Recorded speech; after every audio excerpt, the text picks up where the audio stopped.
Hello friends! Welcome back to an amazing video of CouZVlogZ, and today we will be making cough remedy using oregano leaves, malunggay leaves, and calamansi.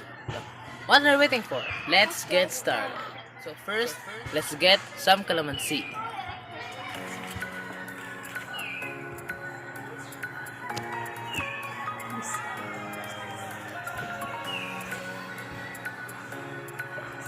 Kalamansi. Oh, let's get it.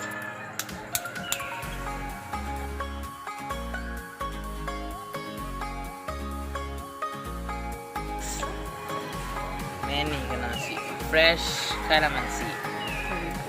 So next is let's get some oregano leaves. Let's go.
Let's proceed in our procedures.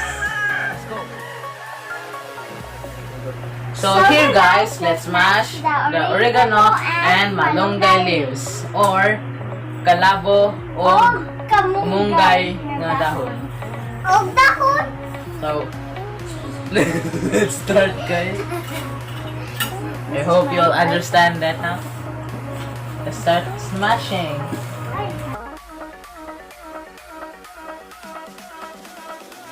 By the way guys, you can also use blender for easy and convenient use. So let's continue.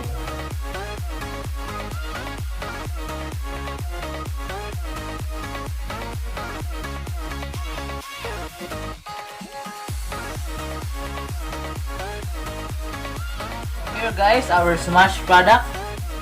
And this.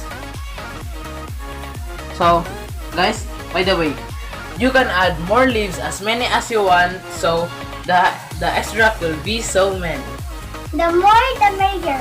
Okay, that's right. Then let's squeeze out the extract.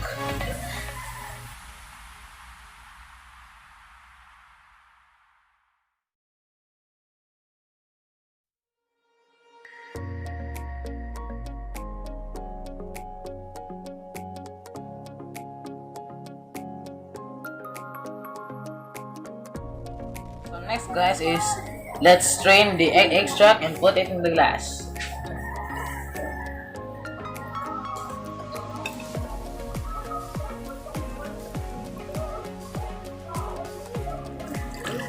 Galami.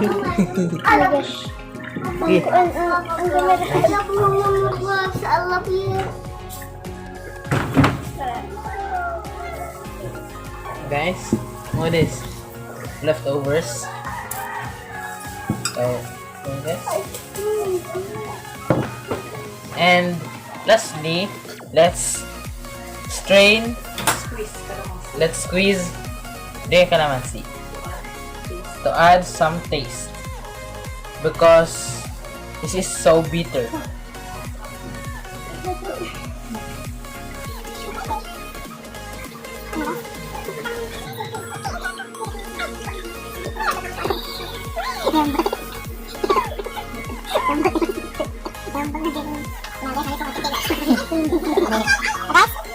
This is enough, guys. Look at this. Look at our final product. It's black.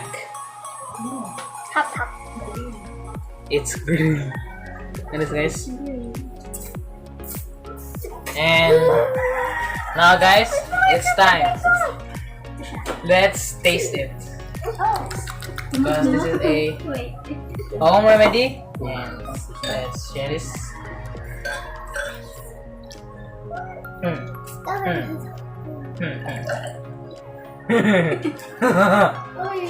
So, guys, let's share this, guys. Mana sila? Time to drink Mana this. sila, Ma? Are you ready? Ready? 3, 2, 1, drink.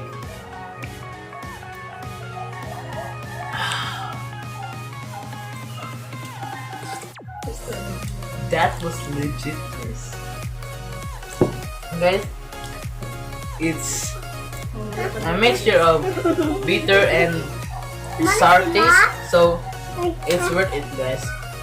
This, and you can drink this twice a day. So that's it, guys. We hope you'll like it. We hope this helped for your home remedy, and we hope you'll like it. Don't forget to like, subscribe, and hit the notification bell so you can miss our new upcoming videos. So see you soon, guys. More videos coming soon. Bye.